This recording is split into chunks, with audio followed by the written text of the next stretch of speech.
Class 9 मज़मून रियाज़ी unit 2 lesson 3 exercise number 2.1 मश्क बधाई हिक पार्ट 2 आवां जो रियाज़ी जो उस्ताद राशिद अली सिंध ऑनलाइन स्कूल में के भली कार बारो पोइ लेक्चर में असां एक्सरसाइज नंबर 2.1 जो पहिरों नंबर सवाल हल करे आया हुआसीं। हिन सबक में असां ॿियो नंबर सवाल के हल कंदासीं express the following numbers in ऑर्डरी नोटेशन और स्टैंडर्ड नोटेशन। त हेठियन अददन के आम लिखणी या स्टैंडर्ड नोटेशन में ज़ाहिर करियो। हाँ असां वटि ही जेके गिवन सम आहिनि उहे आहिनि साइंटिफिक नोटेशन में, इन्हनि खे असांखे आम लिखणी में तब्दील करणो आहे। हाँ असां वटि पहिरों नंबर जेको सम आहे उहो आहे 7 × 10 रेज़्ड 4। सॉल्यूशन लिखी वो पहिरों स्टेप सेम लिखी ईंदासीं त उहो छा आहे, उहो आहे इज़ इक्वल टू 7 × 10 रेज़्ड 4। हाणे असांखे छा करणो आहे, सभ खां पहिरियां हिन में असांखे इहो ॼाणणो आहे त कोफिशिएंट कहिड़ो आहे ऐं पावर कहिड़ो आहे। वो असांखे कीअं ख़बर पवंदी त ॾिसंदासीं त साइंटिफिक नोटेशन हूंदो कीअं आहे। इहो हूंदो आहे a × 10 रेज़्ड n। हाणे असांखे हितां क्लियर ख़बर पइजी वई जेका कोफिशिएंट आहे यानी जेका a जी जेका वैल्यू आहे उहा आहे 7 ऐं n जी जेका वैल्यू आहे उहो आहे 4। हाणे असां छा कंदासीं त सभ खां अवल छा कंदासीं त असां कोफिशिएंट जे अंदरि ॾिसंदासीं ॾहाई कहिड़ी जाइ ते आहे। हाँ हिते ॾिसो जेको कोफिशिएंट आहे उन जे अंदरि ॾहाई न आहे त पोइ असां इहो अंडरस्टूड कंदासीं कोफिशिएंट जे बिल्कुलु राइट साइड ॾहाई पियल आहे यानी हिते ॾहाई पियल आहे, लिखंदासीं 7 पॉइंट × 10 पावर 4। हाणे साॻी तरीक़े सां छा करिणो आहे, बसि फ़र्क़ु एतिरो आहे पहिरियां असां आम लिखणी खां साइंसी लिखणी वारी तरफ़ वञूं पिया, हींअर असां साइंसी लिखणी खां आम लिखणी वारी तरफ़ वञूं पिया। बसि छा कंदो जेके रूल्स सभई साॻिया हूंदा पर जस्ट ओॾे असां जॾहिं लेफ्ट ते वञूं पिया त पावर पॉज़िटिव पियो थिए, जॾहिं राइट ते वञूं पिया पावर नेगेटिव पियो थिए। हाणे हिते ॾिसो कीअं आहे, जॾहिं पावर असां वटि आहे 4 ॾहाई खे राइट साइड मूव कबो, ठीकु आहे। हाणे हिन ॾहाई खे केतिरा जेके प्लेसिस आहिनि उहे राइट साइड मूव कबो। हाणे ॾहाई खे जेको आहे त पावर दफ़ा यानी पावर ते 4 आहे यानी 4 प्लेसिस राइट साइड मूव कबो। हाणे हिते त कुझु आहे ई कोन त असां कीअं मूव कयूं। अगरि हिते के बि नॉन ज़ीरो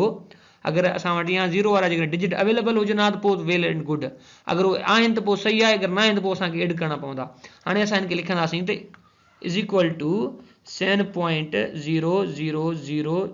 × 10 रेज़्ड 4। ठीकु आहे। हाणे ज़ीरो किथां आया, ज़ीरो हिते न हुआ पर असां एड करे छॾियासीं, ठीकु आहे। हाणे हिते जेको आहे न 4 हिते पावर हुयो त 4 टाइम जेके असां हिते ज़ीरो एड करे छॾियासीं। पर जेकॾहिं हिते अगरि ॾहाई खां बाद में के ॿिया असां वटि जेकॾहिं डिजिट हुजनि हा त पोइ असां ज़ीरो एड कोन कयूं आहे। सपोज़ कयो असां वटि हुजे हा 7.19 पोइ छा थिए हा असां हुन में जस्ट 2 ज़ीरो एड कयूं आहे छाकाणि 2 प्लेसिस ऑलरेडी असां वटि अवेलेबल हुयूं। हाणे हिते ॾहाई खां पोइ कुझु बि न हुयो तंहिंजे करे असां हिते 4 ज़ीरो पुट करे वियासीं। हाणे छा थींदो, हीउ पावर असांखे ख़तमु करिणो आहे न यानी ही त पोइ असां हिन पॉइंट खे जेको आहे 4 प्लेसिस मूव करे वेंदासीं हितां, माना किथां खां केसीं ताईं खणी ईंदासीं, हिन ॾहाई खे असां हितां खणी पोइ हिन साइड ते असां पुट करे ईंदासीं। पोइ छाजे बराबरि थींदो, इहो बराबरि थींदो त 70,000 यानी 70,000। त हिन जो जेको आंसर आयो इहो आयो 70,000। ॿारो अहिड़े तरीक़े सां जेको आहे न हीउ सम सॉल्व थी वियो। ऐं पहिरियां जिन जा जेके पावर पॉज़िटिव आहिनि न उन्हनि खे सॉल्व करण जी कोशिशि थो कयां। हाणे असां टियों नंबर सम आहे 6.018 × 10 पावर 6। ॿारो हाणे असां वटि टियों नंबर सम आहे, सभ खां अवल असां लिखियो सॉल्यूशन लिखण खां बाद में जेको पहिरियों स्टेप आहे सेम,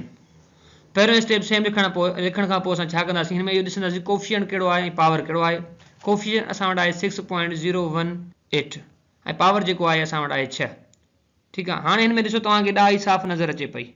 हाणे असां छा कंदासीं, ॾहाई खे जेको आहे राइट साइड मूव कराईंदासीं। हाणे इहा असांखे कीअं ख़बर पए त ॾहाई खे कहिड़ी साइड मूव कराईंदासीं, जॾहिं पावर हूंदो असां वटि पॉज़िटिव पोइ असां ॾहाई खे राइट साइड पावर दफ़ा जेको आहे मूव कराईंदासीं। हाणे हिते आहे पावर आहे 6 त पोइ असां हिन ॾहाई खे केतिरा प्लेसिस मूव कराईंदासीं राइट साइड 6 प्लेसिस। त पोइ हाणे असां कीअं कंदासीं, ॾिसो हिते जेके 3 प्लेसिस असां वटि ॾहाई खां पोइ ऑलरेडी पियल आहिनि, फर्दर असां कीअं कयूं। पोइ हाणे छा कंदासीं, हिन में 3 जेके आहिनि ॿिया जेके ज़ीरो आहिनि उहे राइट साइड रखी ईंदासीं। पोइ इहो नंबर हाणे छाजे बराबरि थींदो, इहो नंबर बराबरि थींदो त इज़ इक्वल टू 6.01800 × 10 पावर 6। हाणे ॾिसो न एॾी महिल ताईं मूं छा कयो आहे त ॾहाई खे मूव न आहे करायो, तंहिंजे करे जेको आहे पावर सेम पियो आहे असां वटि। पर जॾहिं हींअर मां छा कंदुसि, हिन ॾहाई खे हितां खणी मां 6 प्लेसिस मूव कराए वेंदुसि न, पोइ हिते अची रखंदुसि ॾहाई खे। पोइ हाणे इहो त छाजे बराबरि थींदो, इहो बराबरि थींदो 6.01800। ऐं हाणे त छा थियो त जेके पावर आहिनि उहे ख़तमु थी वेंदा जीअं असां ॾाई खे हिन साइड मूव कंदा वेंदासीं आहिस्ते आहिस्ते पोइ पावर जेको हिकु आहे घटि थींदो जॾहिं ॾाई खे मां हिकु प्लेस ते मूव कयां पोइ पावर थी वञे 5 वरी ॿी प्लेस ते अचां पावर थी वञे 4 वरी टी प्लेस ते अचां पावर घणो थी वञे 3 अहिड़े तरीक़े सां जीअं जीअं मां हिते right side one place move कंदो वेंदुसि त पावर जेको आहे उहो आहिस्ते आहिस्ते खुटबो वेंदो जीअं त मां हिते ॾाई खे 6 प्लेसिस मूव करायो पावर जेको 6 इहो ख़तमु थी वियो त थी वियो पावर 0 पोइ इंटू छा कंदासीं हिते 1 कयां त पोइ बि ॻाल्हि साॻी थी वञे पर असां डायरेक्ट हिनखे सॉल्व करे छॾींदा आहियूं त पोइ छाजे बराबरि थी वियो हीउ बराबरि थी वियो 60 लख ऐं 18,000 ऐं हीउ असांजो छा थी वियो हीउ थी वियो असांजो आंसर अहिड़े तरीक़े सां ॿारो हाणे असां छा कंदासीं त 9 नंबर जेको सम आहे उन खे हल कंदासीं इहो आहे 3.056 इंटू 10 पावर 6 सभ खां लिखियो सॉल्यूशन लिखण खां बाद में पहिरियों स्टेप सेम जीअं त हाणे असांखे ख़बर आहे त हीउ जेको कोफिशिएंट आहे ऐं हीउ असां वटि 6 जेको आहे पावर आहे इहो असां ॼाणे वरितोसीं हाणे असां छा कंदासीं जेका हीअ ॾाई आहे इन खे राइट साइड मूव करे वेंदासीं छो ॾाई खे राइट साइड मूव कंदासीं छाकाणि असांखे इहो ख़बर आहे त पावर जो पॉज़िटिव आहे जॾहिं पावर पॉज़िटिव हूंदो ॾाई खे राइट साइड मूव करे वेंदासीं हाणे हिन ॾाई खे केतिरा प्लेसिस राइट साइड मूव करे वेंदासीं हिन ॾाई खे असां 6 प्लेसिस मूव करे वेंदासीं पोइ इहा असांखे हाणे छा आहे त असां वटि 3 प्लेसिस ऑलरेडी अवेलेबल आहिनि भई फर्दर जेके आहिनि असांखे हिन जे राइट साइड जेके आहिनि 3 0 रखणा पवंदा पोइ इहो छाजे बराबरि थींदो इहो असां वटि हाणे बराबरि थी वेंदो is equal to 3.056000 into 10 power 6 हाणे छा करिणो आहे त हिन ॾाई खे असांखे हितां खां खणी ऐं हिन साइड खणी अचिणो आहे 6 प्लेसिस त पोइ हाणे असां हिनखे शो कराईंदासीं त ॾाई असांजी जेका हिन साइड ईंदी हिते हाणे इहो छाजे बराबरि थी वेंदो इहो बराबरि थींदो त 3.05600 ठीकु आहे हाणे ॾिसो जीअं जीअं असां ॾाई खे हेॾां मूव कराए वियासीं तीअं ॾिसो हिते बेस हिते जो ख़तमु थी वियो ठीकु आहे त पोइ हाणे इहो छाजे बराबरि थी वियो इहो थी वियो 3,56,000 जे ऐं इहो असांजो थी वियो आंसर अहिड़े तरीक़े सां ॿारो पहिरियां असां उहे सम करे विया हुआसीं जंहिंजा जेके पावर हुआ उहे पॉज़िटिव हुआ हाणे असां उहे सम सॉल्व कंदासीं जंहिंजा जेकी पावर आहिनि उहे छा हूंदा नेगेटिव हूंदा त असां वटि ॿियो नंबर सम आहे उहो आहे 8.072 इंटू 10 पावर -10 सॉल्यूशन लिखण खां पोइ पहिरियों स्टेप सेम हाणे असां सभ खां पहिरियों छा कंदासीं इहो ॾिसंदासीं कोफिशिएंट कहिड़ो आहे ऐं पावर कहिड़ो आहे असां वटि जेको पावर आहे उहो आहे -10 ऐं जेका कोफिशिएंट जी वैल्यू आहे उहा आहे 8.072 हाणे करिणो छा आहे असांखे इहो करिणो आहे त हिन सम खे असांखे आम लिखणीअ में ज़ाहिर करिणो आहे त उन जे लाइ असीं छा कंदासीं त पहिरें स्टेप में असां ॼाणे वरितोसीं त हिन जो जेको आहे पावर कहिड़ो आहे ऐं कोफिशिएंट कहिड़ो आहे ॿिए स्टेप जे अंदरि असां छा कंदासीं जेका हिते ॾाई गिवन आहे 8 खां पोइ त उन खे असां मूव कराईंदासीं हाणे असां हिन खे कहिड़ी तरफ़ मूव करायूं हाणे साइंटिफिक नोटेशन में जॾहिं जेको आहे पावर हूंदो नेगेटिव जॾहिं पावर असां वटि नेगेटिव हूंदो त पोइ असां ॾाई खे जेको आहे त लेफ्ट साइड मूव कराईंदासीं हाणे उहो मां तव्हांखे एरो सां शो करे थो वञा त असां ॾाई खे राइट साइड इन तरफ़ मूव कराईंदासीं उन खां बाद में हाणे असांखे इहो ॾिसणो आहे त हिते ॾाई खां जेको अॻु में आहिनि पहिरियां घणा डिजिट पियल आहिनि हाणे हिते ॾाई खां पहिरियां असां वटि हिकिड़ो डिजिट पियल आहे ऐं असांखे ॾाई बि जेको आहे लेफ्ट साइड मूव कराइणी आहे त हाणे फर्दर असांखे जेको आहे न हिकिड़ी प्लेस असां वटि आहे 9 प्लेसिस ॾियणियूं पवंदियूं हाणे पोइ असां इहो कीअं कंदासीं हाणे असां 8 खां पहिरियां हिते 9 ज़ीरोज़ ॾेई वेंदासीं असांखे जेके ज़ीरो एड करणा पवंदा छाकाणि त असांखे हिन ॾाई खे 10 प्लेसिस हिन साइड मूव करिणो आहे त हाणे इहो जेको फर्दर छाजे बराबरि थींदो इहो बराबरि थी वेंदो त is equal to 0.00008.072 into 10 power -10 अहिड़े तरीक़े सां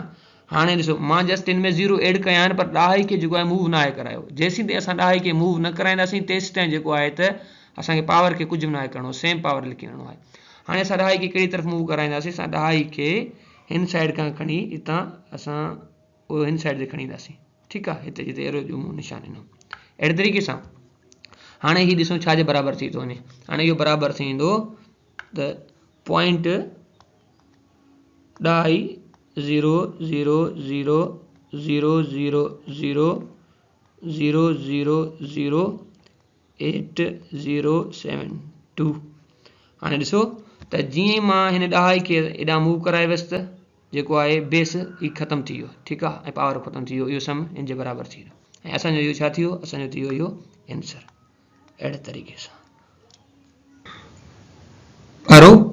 हाणे असां 8 नंबर सम सॉल्व कंदासीं उहो आहे 2.865 इंटू 10 पावर -8 सॉल्यूशन लिखण खां पोइ पहिरियों स्टेप सेम सभ खां अवल छा कंदासीं हिन में ॾिसंदासीं त कोफिशिएंट कहिड़ो आहे ऐं पावर कहिड़ो आहे हिन में कोफिशिएंट जेको आहे उहो आहे 2.865 ऐं पावर जेको आहे -8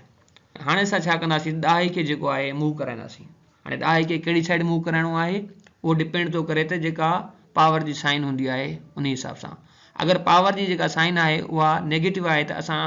हिन पॉइंट खे लेफ्ट साइड मूव कराईंदासीं हिन तरफ़ जेको आहे ॾाही खे मूव कराईंदासीं अहिड़े तरीक़े सां हाणे सुवाल इहो आहे त ॾाही खे असां केतिरा प्लेसिस मूव करायूं हाणे उहो डिपेंड थो करे छा ते पावर ते असां वटि पावर आहे 8 यानी हिन ॾाही खे असां लेफ्ट साइड 8 प्लेसिस मूव कराईंदासीं त हिकिड़ी प्लेसिस असां वटि गिवन आहे बाक़ी 7 प्लेसिस फर्दर असांखे हिनखे मूव कराइणो पवंदो सही आहे त पोइ असां उन जे लाइ छा कयूं त असां हिन 2 खां पहिरियां जेको आहे 7 ज़ीरोज़ ॾेई वेंदासीं ठीकु आहे त हाणे पोइ हीउ छाजे बराबरि थींदो इहो बराबरि थींदो is equal to 0 0 0 0 0 0 0 2.865 into 10 power -8 हाणे असां छा कंदासीं त इन ॾाही खे जेको आहे लेफ्ट साइड मूव कराए वेंदासीं केतिरियूं प्लेसिस 8 प्लेसिस ठीकु आहे छाकाणि त पावर असांजो आहे -8 त पोइ हाणे पहिरियां मां इहो शो करे थो वञा ॾाही खे असां हितां मूव कराईंदासीं हेसि ताईं ठीकु आहे पोइ इहो छाजे बराबरि थींदो हाणे इहो बराबरि हूंदो इज़ इक्वल टू 0.000002.865 जीअं असां ॾाही खे 8 प्लेसिस मूव कराए वेंदासीं त हाणे हीउ जेको बेस आहे उहो ख़तमु थींदो ऐं इहो सम इन जे बराबरि थी वियो अहिड़े तरीक़े सां ॿारो हाणे जेकी रिमेनिंग सम आहिनि उहे तव्हांखे पंहिंजो पाण करणा पवंदा ॿारो असांजो अॼु जो सबक़ हिते पूरो थियो वरी मिलंदासीं नए सबक़ में तेसीं ताईं अल्लाह वाही